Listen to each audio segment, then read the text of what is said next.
Welcome to Balance That. My name is Juan, and today I wanted to talk about guilt and shame and healing from it.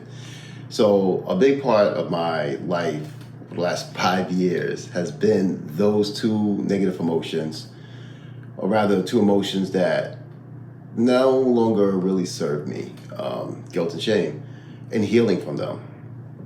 So there's a lot of things that I've been through. There's also been things that I've put people through, which is for all of us, right? This is the human experience. And over the last couple of years, my understanding of the human experience has evolved. And I've been less shy about my spiritual beliefs, my woo-woo beliefs, because it's starting to become more commonplace, more accepted. Then also on top of that, even science is starting to catch up to a lot of things I believe. I think about quantum physics, the observer effect. You think about a lot of things that are being found in neuroscience. I started watching this one podcast, Maim, I think her name is. She's the girl who played in Big Bang Theory, Sheldon's girlfriend. And I'm watching a podcast recently, and she's a neuroscientist as well as an actress. And she was doing this podcast, I think it's called The Breakdown, to teach people about neurology and how to heal and how to do better. And then a lot of her guests that came on, both spiritual guests and scientific guests. Her podcast basically tackles a very similar subject matter that mine does, bridging between the metaphysical and practical teachings of this world to find your own well-being. So she's doing that, obviously much larger scale than I am. And it's interesting to watch because she said initially she was just bringing on people like hard scientists, maybe some spiritual people, but all to get you to that place of well-being through the idea of neuroscience, right? But she started to find more and more people were talking in a very spiritual language, which was believe in something higher than yourself, and that will start to heal you. As someone who's recovered from addiction, I initially went to a 12-step program. Although I didn't finish the 12-step program, I found other modalities that work better for me personally. Not talking against 12-step programs. I've seen people go through them and do beautifully. Just wasn't for me. So I did find other modalities that better served, my healing. But, when I first started going to a 12-step program, which I went to for a while, which initiated my healing from addiction, that was the language. The language was about believing in a higher power, understanding the things that you can control and understanding things that are not within your control, and being willing to let go of the things you cannot control, and also being willing to understand the things that you can control and controlling those things.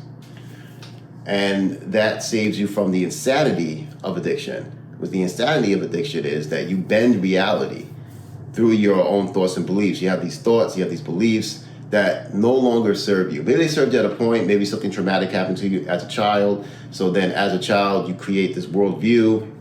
All types of things come out of there. People pleasing comes out of there, all the way up to narcissism comes out of childhood trauma that your juvenile brain doesn't know how to handle. Something really big, trauma with a big T happens to you. And your brain is like, I don't know what this is. Protect the best that I know how to protect you. With my limited understanding, limited amount of information. And the brain just does stuff. But then what happens is we go into the habit of doing that thing, of thinking that way. So with narcissists, they feel really just unwanted, right? They feel lower than shit. They feel like the shit beneath the shit. So to protect themselves, their brain is like, whoa, that's not true. Or you can't keep thinking that way, or else, you're probably going to off yourself or something. It creates, to protect the mind of the child, this idea of, no, you're not the shit underneath the shit. Matter of fact, you are the shit. You are great. You are amazing. It forms this grandiose idea of themselves. And so then they start to feed off of that idea. So it's not real, right? It's not a real idea. It's a fabrication. But the fabrication saves them.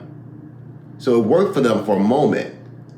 But now they stay in the habit of thinking of themselves in this grandiose way. I am the shit, I am amazing. So now they have to continue to support that. But underneath that feeling of I am the shit is really that small child that feels less than nothing. That small child that feels less than nothing is still there underneath all that. And so that's what needs to be healed, right? So you have to go underneath that habit that you formed of I'm the shit, I'm the shit, I'm the shit. And the same thing for people pleasing.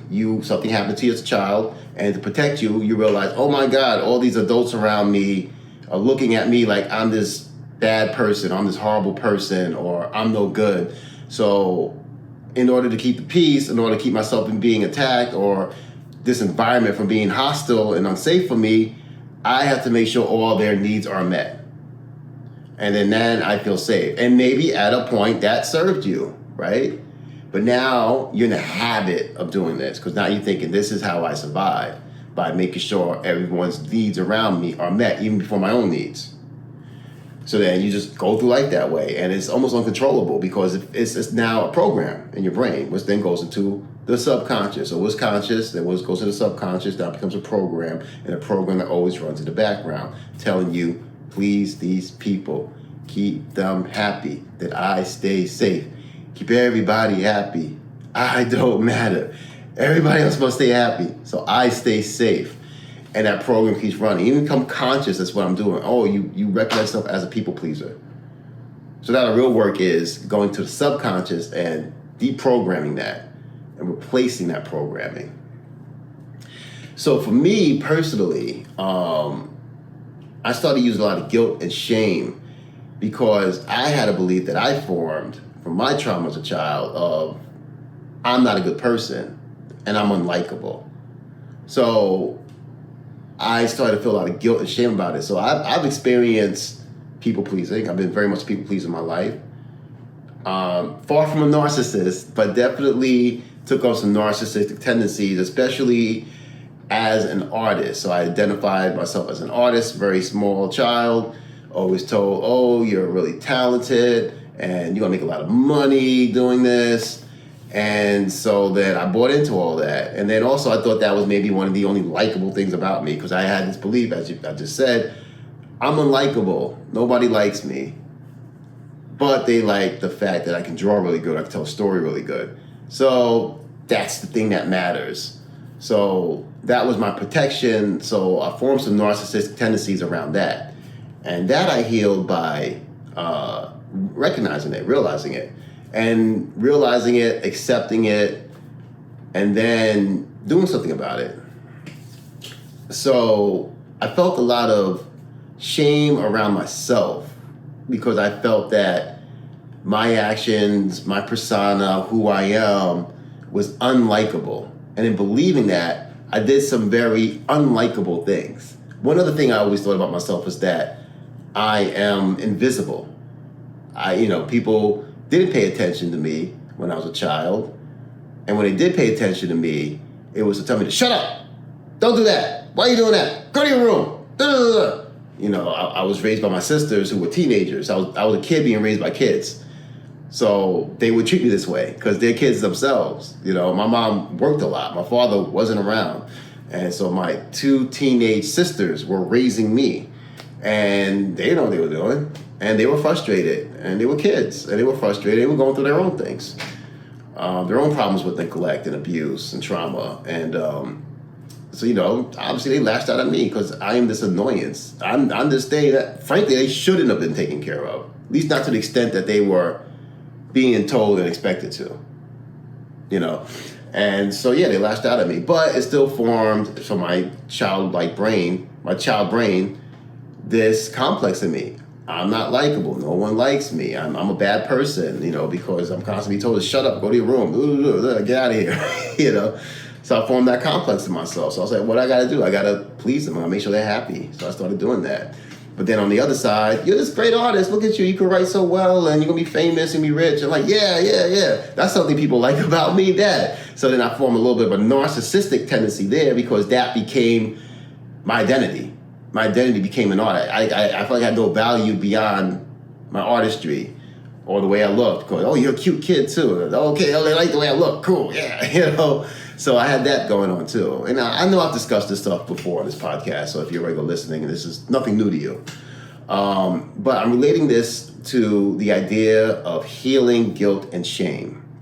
So with both my thoughts of being invisible, my need to please people on one side, but then also having this narcissistic look at myself as an artist, which was like, I'm this great artist and everybody needs to know that, and I need to make millions of dollars doing this. I hurt a lot of people. I hurt a lot of people because I thought I was invisible, so I thought my actions didn't matter. So I did like horrible shit without even realizing I was doing horrible shit, or anybody even saw me doing the horrible shit, because I thought I was invisible. I thought nobody was paying attention. So I could do things that I guess was not good to people. And then I was like, well, nobody's paying attention. I probably didn't hurt that person. The person doesn't care about me. But yeah, I did things to people that were hurtful. Thinking that no one cared. But then they really cared. And then just being confused about how, what people thought of me. So if I'm coming from this place of I'm a bad person, no one sees me and no one likes me. So to me, I'm this invisible monster just walking around, and nobody gives a shit about me anyway. So this invisible monster can do what he wants. And that's not really true. So I did things, I felt people, I'm empathic. I felt people's hurt over the things I did and realized, my intent wasn't to hurt this person, but I did something that was very hurtful to this person. I thought I was invisible. I thought I was unlikable. I thought they weren't paying attention to me. But they were very much paying attention to me. They very much liked me. They loved me. And I did hurtful things to this person, not realizing they were even paying attention in the first place. They didn't give a fuck about me. Because my view of the world was so askew from my beliefs, even though those beliefs were subconscious, that it formed this reality around me according to my own thoughts and beliefs. That wasn't necessarily true, but it's a self-fulfilling prophecy, right? Like, I believed that I was unlikable, so I did unlikable things, and then I saw the world that I wanted to see, which was me being unlikable, because that was my belief system. So it was a vicious cycle that I brought onto myself. I created my own reality. How did I begin to heal this? Well, once again, it's about diving into yourself. And I know I've said this a million times, but it's so true. It's about being willing to face those parts of you that are running in the background. And one way I did this was through breathing exercises. So I would feel really bad. And I'm gonna give an example. It's a little vulnerable because it just happened. So last night I went to a performance at an open mic, and there was a friend of mine that was going on stage to perform. And I invited a few friends of mine to go outside with me real quick, and we were gonna smoke. And then, so we went outside to smoke, and then on my way out, a friend of mine was like, hey, what? So-and-so's going on stage. I was like, okay, I'll be right back. I just invited everyone to go outside once, stayed to watch one of my friends go on stage. I was like, hey, everybody, wait. This person's going on stage. Let's wait till they're done, and then we'll go outside. So, okay, great. So then that person performed, and then I said, all right, everybody, let's go outside. They said, okay, great, let's go outside. And then a friend of mine stopped me and said, hey, this other person's going on stage. So I was like, oh, well, I just stopped everybody to watch one friend perform. So I'm just going to go outside real quick, set them up outside, they had some weed, and then we're just going to go smoke it, and then I'm going to come back inside. So I went outside, set everybody up, I puffed past maybe once or twice in a cypher, and then I went back inside to see my friend perform, but he did a short performance. He only did like 2 poems, and I was like, oh shit, I thought he was going to do like 4 or 5 poems. This is just me assuming, because I do like 4 or 5 poems. A lot of my other friends do 4 or 5 poems, so I just assumed he was going to do 4 or 5 poems. But no, he only did 2 poems. So the time it took for me to go outside, set everybody up, and come back inside, he was already done performing. And he got off the stage. And I felt so guilty. I felt so bad. And then also us going outside led to some other things. Like another friend of mine's missed him being called on stage to perform. And then another friend of mine also missed our friend performing, so he felt guilty as well. I was like, oh man, I missed him. I wanted to see him. I actually told him I was staying to see him. So he felt bad. So it was just kind of a mess. So I felt bad. I apologized to my friend who we missed performing on stage.